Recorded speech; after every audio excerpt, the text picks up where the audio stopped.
All right, listen, I'm going to try and do this quick because I've tried this twice already and I don't know what the fuck is wrong with my phone, but it keeps cutting out on me. So I'm going to just do a little video of some of the pictures on my wall, some of the guys from my club, some of the stories that you guys have heard. You could put a face to the name.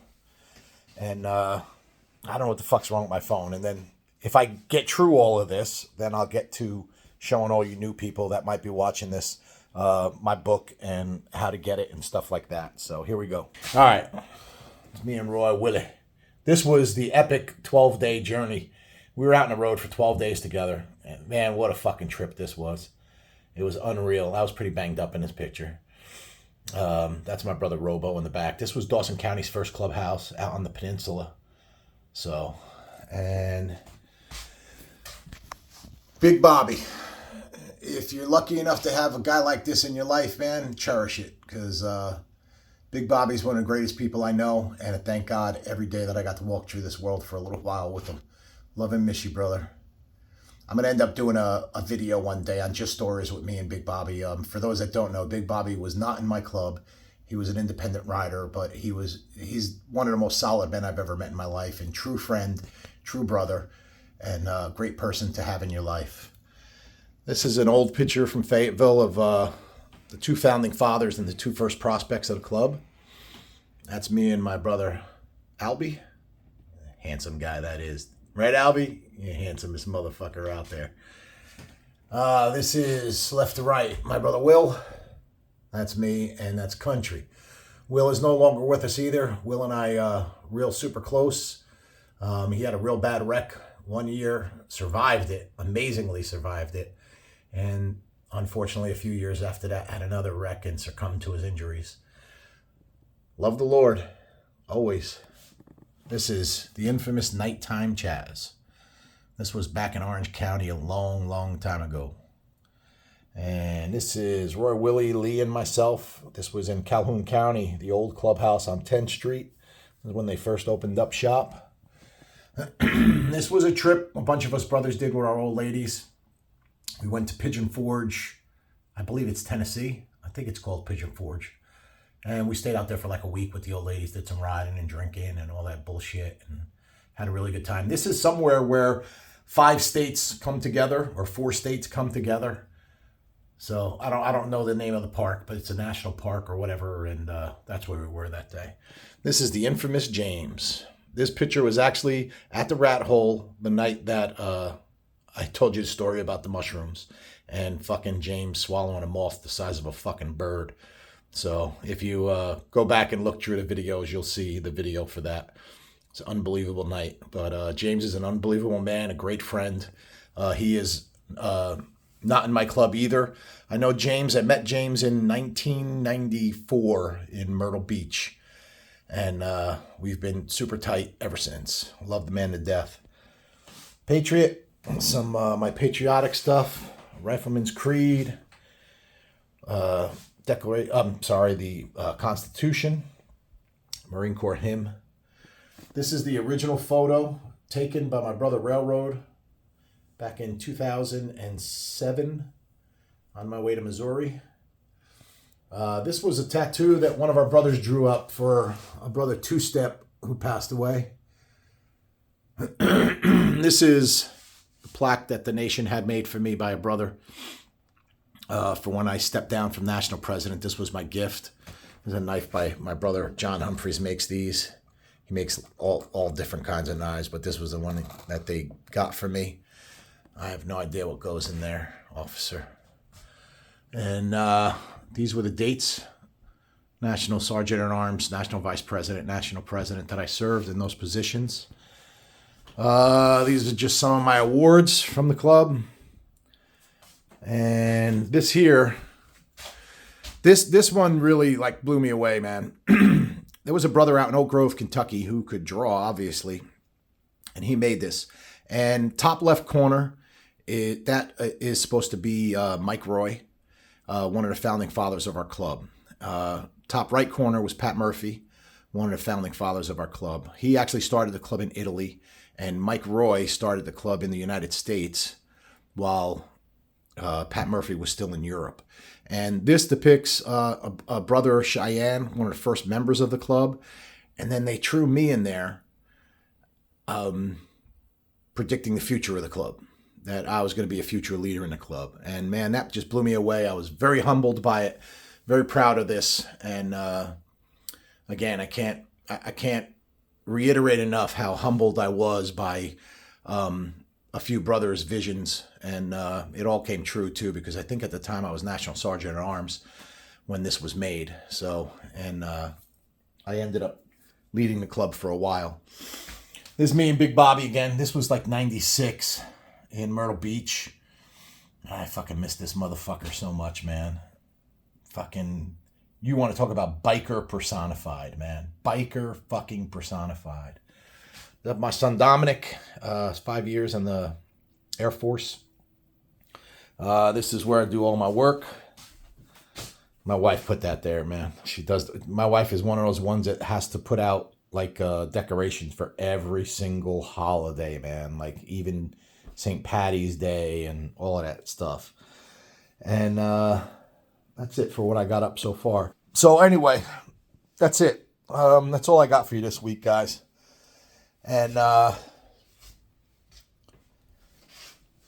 did I do the cover? No, I didn't, did I? I don't know. Let me do it again real quick in case I... Butta the first 15 years.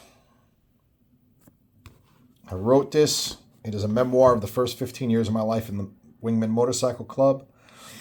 And it's available on Amazon, Barnes & Noble, Apple Books, Google Books, and Kindle. This is Cece and I. That's Will and I. Actually, I cropped that picture down from up on the wall. That's Pat Murphy, our founding father, and myself. We were in, this was Phoenix City Nationals back in 2008 or 7, 2007. This was Lee Carrillo and I in Phoenix City, probably around 2014, 15. This is my wife, Jill. As you could see, she's a very tall woman because I'm a very short man, so it fits. And this is my brother and Mike Roy and myself. We were at the Wheels of Time Museum in North Carolina. And missed this motherfucker right here. One of the most spiritual men I know. And Mike is no longer with us, but love you, brother. Not going to focus, but anyway. So yeah, man. If you haven't bought the book, buy it, read it, review it, all that good stuff, man. I'm just a biker trying to make a buck, you know. Oh, let me show you. Hold on. This here... these are my brother's ashes. My brother Barry, my actual brother. These are ashes from my brother Tom, and these are ashes from my brother Von Zipper. So this was one of the coolest gifts I got from a brother. Okay, he's in the Army. His name is CJ, and he gave me this from the shores of Tripoli because he knows that that's a big thing with the Marine Corps, and I appreciated that. This is some salt and sand from California and from the Salt Flats that I took on the my trip to California and back. And this actually is, this is sand also, right? Or no, this actually, you know what? This is my brother's ashes because he was an alcoholic, and if you could see, they're green. These ashes here are my dog Comet. Sorry about that. That's my brother Barry up there too. Check this out too, okay? The guy on the cover is double amputee above the knees. Brother, I'm sorry if I'm getting this wrong, but I want to say it was Iraq.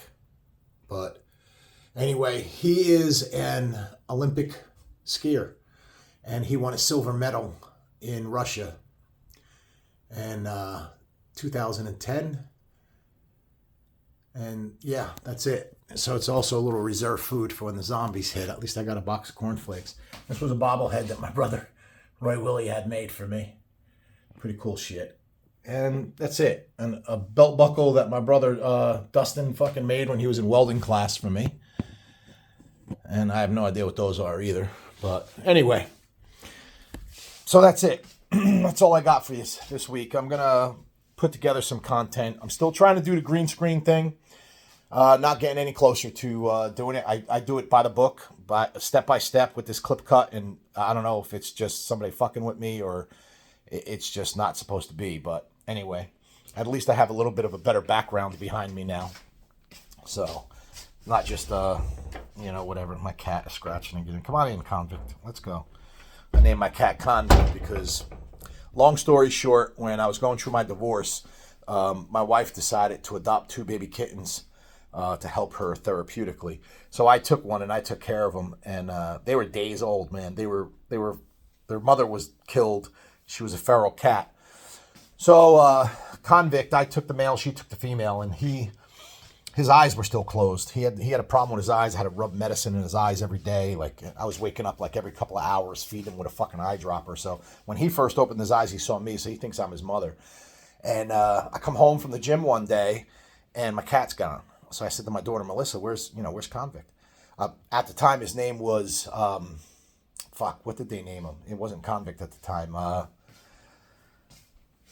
Some stupid name. Anyway, and she's like, oh, Mommy brought them back to the ASPCA or whatever, or the kennel. And I'm like, get in the fucking car right now. So I go running down there, and I like run inside. I'm like, where's my fucking cat? So I busted him out of jail. So his new name is Convict. Oh, his name was Miles. See how the Alzheimer's comes and goes? But yeah, his name was Miles. That's a fat motherfucker. He weighs 16 and a half fucking pounds. Say hello. Say hello to everybody, fatty. Go ahead, fatty McFat. You know I'm talking about you. I love my animals. Let me give you a quick glimpse of my other ones, because they're probably all just passed out right now. This is my little humble home. Oh, look. That's Loki. That's the most beautiful girl in the world, Lila. And that's my little black dog, Tucker. Red, white, and black, baby. That's how I roll. Anyway, that's it, guys. Just a little glimpse inside my house and my home and what I deal with on a daily basis, man. I love these dogs more than anything. I love these dogs more than most fucking people in my life. But anyway, listen, everybody, God bless you. It's Easter weekend, and I know everybody gets a little more religious than normal, but know that I am a follower of God and Jesus Christ, and I'm not ashamed to say that.